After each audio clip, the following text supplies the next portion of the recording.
Hello! Hi అండి. Welcome back our channel. నేను మీ శ్రీసరి. ఎలా ఉన్నారు అందరూ? బాగున్నారా?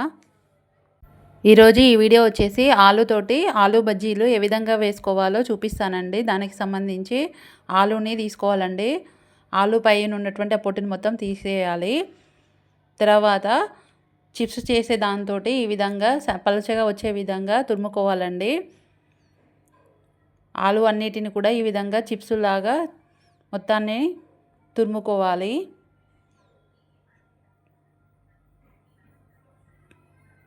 చూశారు కదండి ఎంత పలచగా వచ్చినాయో చిప్స్ లాగా. ఇలా తురుముకున్న తర్వాత ఒక బౌల్ తీసుకొని దాంట్లో శనగపిండి తీసుకోవాలండి. అదేవిధంగా దాంట్లో కొద్దిగా జీలకర్ర, అదేవిధంగా కొంచెము వాము వేసుకోవాలి. తర్వాత దానిని పిండి అంతటిని కలుపుకోవాలండి. తర్వాత ఈ పిండిలోనే కొద్దిగా కారము, సరిపోయేంత సాల్ట్ కూడా వేసుకోవాలండి. తర్వాత ఈ పిండి అంతటిని కలుపుకోవాలండి. ఇలా ఈ పిండిని మొత్తాన్ని కలుపుకున్న తర్వాత అన్నీ సాల్ట్ ఇంకా అన్నీ కలిసిపోయిన తర్వాత కొద్ది కొద్దిగా వాటర్ పోసుకుంటూ బజ్జీ పిండిలాగా కలుపుకోవాలండి.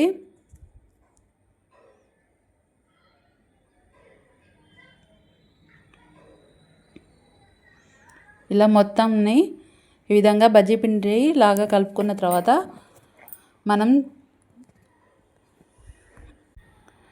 చేసుకున్నటువంటి ఆలు చిప్స్ అన్నిటిని దీంట్లో వేసుకోవాలండి. కొన్ని కొన్ని వేసుకుంటూ పక్కన పెట్టుకోవాలి. తర్వాత స్టవ్ ఆన్ చేసి కడాయి పెట్టుకొని దాంట్లో ఆయిల్ పోసుకొని వేడి చేసుకోవాలండి. ఈ విధంగా ఈ చిప్స్ అన్నిటిని పిండిలో వేసుకొని కలుపుకొని పెట్టుకోవాలి. తర్వాత పక్కన వేడైనటువంటి ఆయిల్లో వేయాలండి. ఈ విధంగా ఒక్కొక్కటి ఆయిల్లో వదిలిపెట్టాలండి.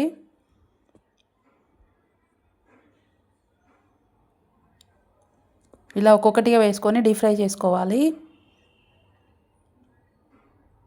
ఇవన్నీ బ్రౌన్ కలర్ ఫ్రై చేసుకోవాలండి.